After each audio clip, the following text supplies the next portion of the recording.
So what's up guys? Welcome sa ating update. So update ko lang kayo tungkol sa project car natin. Kasi may nangyari. So hindi naman sobrang lala. Ewan ko. Pero sobrang lala nga. So kwento ko sa inyo guys kung ano nangyari. So yun guys. So noong December 31. Ay, 31 ba 30? December 30.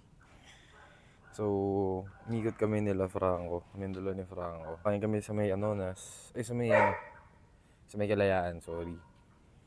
So, nung pauwi na kami, daan kami Marcos. Unting bilis lang syempre. Maluwag yung daan eh. So, magpapa-car wash dapat kami sa MCH. So, doon na kami. Pagdating namin sa MCH. So, ako, lagi kong chine-check kasi. Ito. Kasi nasira na siya, kakaliko. So, chinek ko to. Kung nasira na talaga. Tapos nung paglabas ko ngayon, chinek ko, may nakita kong umuusok dito sa part na to.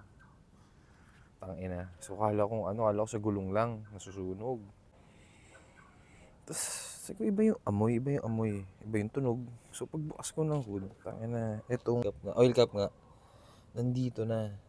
Diyan. So, sobrang luwag. Siyempre, pag umiinit, lumuluwag, plastic lang to eh. Tumalasig siya. So, dito panay oil yan. As in, nilinis ko lang, pati buong yan. So, hindi pa naaalis totally lahat. Hindi ko pa masyado nilinis yung mga part dito. Ito lang. So, yan. Hindi, buti nga, sama ng Diyos. Hindi ko matok. Nagbawas lang talaga ng langis. Na sobrang tibay nga talaga ng Toyota. Yun, buti na lang talaga. Nauwi ko pa siya. Kahit pa paano. Pinalamig lang muna namin. Tapos, punas. Kasi sobrang kalat talaga. Sorry, papaayos ko itong mga wire na yun. Tangina. Sobrang gulo. So, yun una nangyari bago mag-end yung 2025. Putangina. So, ngayon, hindi ko pa natatapakan ng oil. So, bala ko, siguro, by end of the month, change oil na ako. Change oiling ko na to para maayos na. Check natin yung mga seal. Tapos yung seal dito sa spark plug, check natin. Baka kasi may langis na dito sa loob. So ito yung clip na nangyari. Langis. Ubus yan. Ubus yan. Ano, masakit dyan. Sinata mo yung bolsa mo. Oh. Yung sa oil. Pakita ko sa inyo. Saglit lang na clip yung kasi sobrang stress ko nun. Takot ako. Akala ko liliyab na. Buti na lang hindi. Nakagapan na agad. Buti na lang talaga. Pag hindi, wala. Liyab to. Goodbye 2025 talaga yun. Yun yung nangyari nung December 31 na madaling araw bago mag New Year. Tayo na. So kahapon, galing akong school. So syempre park ako sa SM. Kasi nag-LRT, MRT lang ako. Sa Makati na kasi ako ngayon eh. So last year na lang, graduate na. Thank you Lord. So yun, pauwi ako. Siyempre ang ruta ko lagi is Hill Fernando. Tapos liliko ako sa may Passport Center. Doon lagi daan ko. Tapos dire-diretso na. Tapos kasi doon nga sa City Hall maganda yung lightings. May Christmas tree. So nag-picture ako. Tapos gawa ko konting montage. So i-insert ko na yung montage syempre. Ayan muna. Panoorin nyo muna yung montage. Let's go!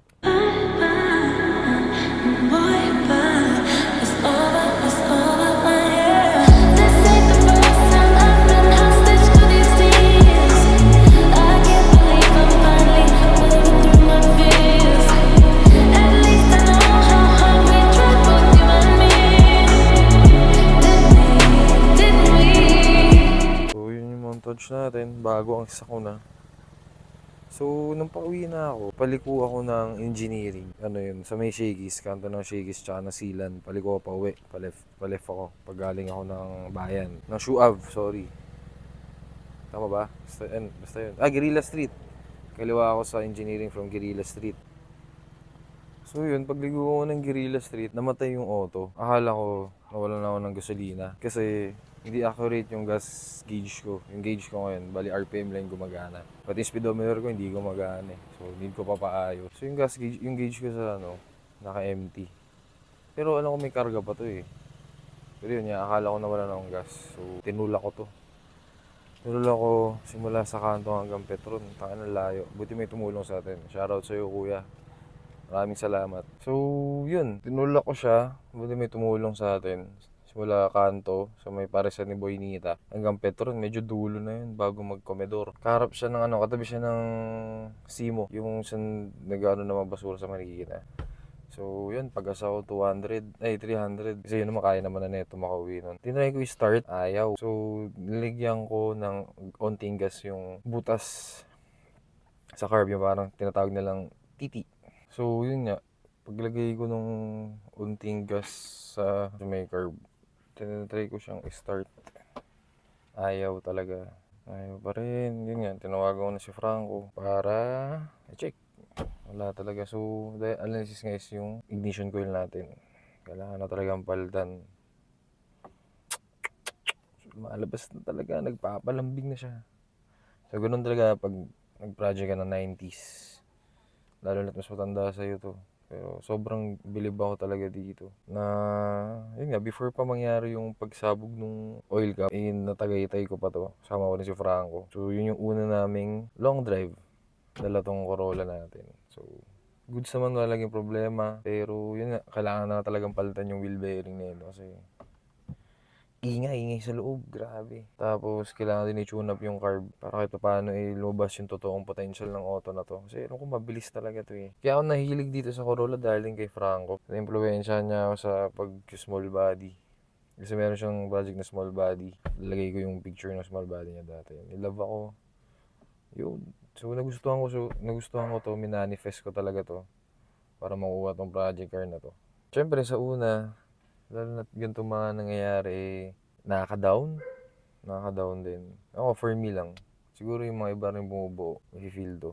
Lalo na estudyante pa rin tayo. Walang masyadong benta ngayon. So, ting ipon, nakapag-ipon naman kahit pa paano. Pero yun nga, iba pa rin talaga pag may nahuhugot ka.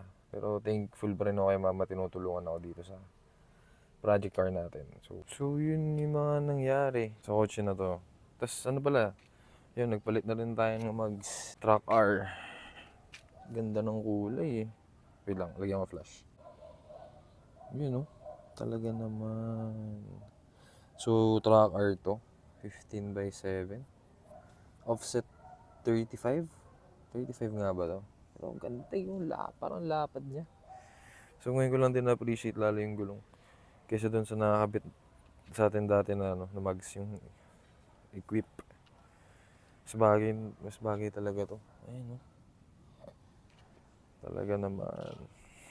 Thank you, Franco, sa good deal. Smooth transaction natin dito sa Mags. So, yun lang. So, papakita ko rin pala sa inyo yung mga kung paano namin to nauwi. I-insert ko dito yung clip kung paano kami nakauwi. Paano ko to nauwi, paano namin nauwi to dito sa rancho. Shoutout kay Gab. Tangay na. So, ito. Here's the clip. So, ito ang nangyayari sa akin ngayon, sa aming lahat. Maraming salamat sa aking mga tropa. Sana hindi po ito mapigtal. Shoutout kay Boss G at kay Sir Franco. Tangina. Napigtal nga, pero nakabit na namin ulit. So, tatry na namin. Hindi siya mapipigtal.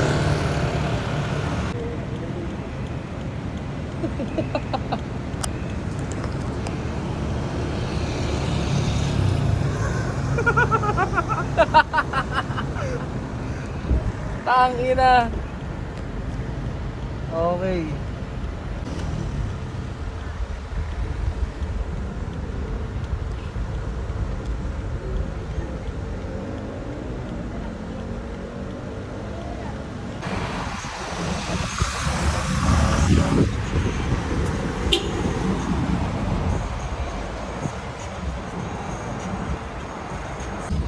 Fuck man.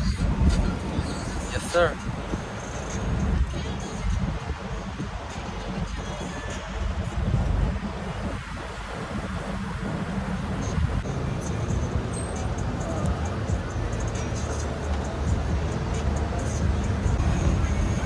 So pangatlong beses na napigtal.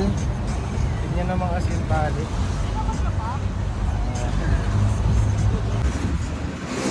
Maraming salamat sa inyo, Gavin Franco, sa pagtulong.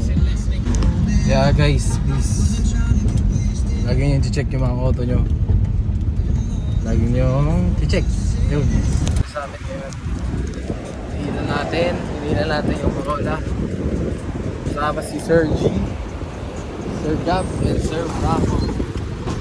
So update guys, sa pigtal na naman. Lagi na namin ng bara-bara.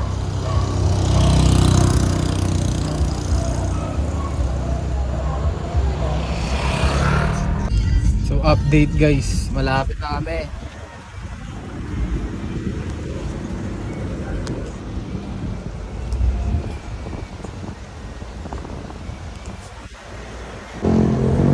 So guys, nakarating na kami. Ito na. Finally home. Uwi lang yan.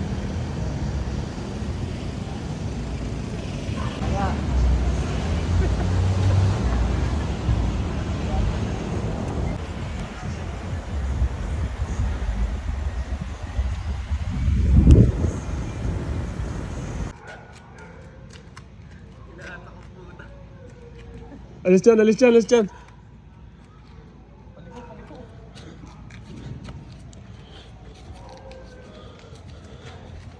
So yun. Sobrang laptop talaga. Saya na lang, good vibes na lang talaga. Kahit sobrang nakaka-stress, nakakalungkot. Pero wala, ganun talaga. Project car tayo ng 90s. Pero believe talaga ako dito. Sobra as in. Nauwi pa ako nito. Tsaka buti na lang talaga nasa Marikina na ako nangyari to. Mas hassle to pag sa Marcos nangyari sa akin. Pag galis ko ng SM. Kasi yun nga, doon ko nga to iniiwan. Comment lang ako lagi papasok. So comment lang kayo guys kung anong gusto yung content na mapanood sa channel natin. So yun nga, starting pa lang tayo mag-vlog. And yun. Suggest lang kayo guys. Magagawa natin magawa ng video. Tanong lang kayo. Siyempre, huwag nyo makakalimutan mag-subscribe sa channel natin para, di ba, happy-happy tayo. Tapos pag 500 subs tayo guys, paparaffle ako. Basta before 500 subs, i-announce ko yung paparaffle natin guys. So, subscribe na kayo guys. Libre lang naman. Kasi suggest kayo na pwede natin yung content. So, ngayon is naghahanap tayo ng ignition coil. Yung distributor goods pa naman. Ignition coil lang talaga. So, once na okay na yun, mapalitan na, ipapatune up na natin yung carb para naman lumabas ang totoong potential ng ating auto. Kumbaga, kami-kami lang din gagawa niyan. Papaturo na lang ako kay Franco. Pahelp ako. Kasi alisin natin to. Linis. Ayan, tune up. Linisin ko rin tong hood. Yung engine bay natin. Dumi talaga. Tapos, pag may extra tayo, bili na lang akong harness, engine harness para maayos talaga. Goods naman, as of now. Yun lang talaga. Hindi ko lang talaga siya magamit ngayon kasi yun, pumutok, bumigay na yung ignition coil natin. Tangina. That's life, brodies. So pag hindi pa kayo na-subscribe sa channel natin guys, subscribe naman kayo. Like nyo na rin yung video. Tapos pa-follow na rin sa Facebook page natin which is yung Flick. And again, maraming salamat sa mga nanonood. Maraming salamat sa sumuporta at sumusuporta hanggang ngayon. Yun, natin subscribers na tayo ngayon. Maraming salamat talaga. Sobrang grateful and sobrang thankful ko talaga. Kahit di ako masyadong nag-upload kasi nahihiya pa ako. Hindi ko alam ano pa yung content ko sa auto ko. Project car natin. So yun, to dahan-dahan tayo. Kumbaga, ayun, gawin mo lang yung gusto mo. Saan ka masaya, gawin mo lang. Diba? So yun guys, maraming salamat sa panonood. Don't forget to subscribe. Ulit-ulit ako, sorry. So yun, thank you. Peace out, brodies.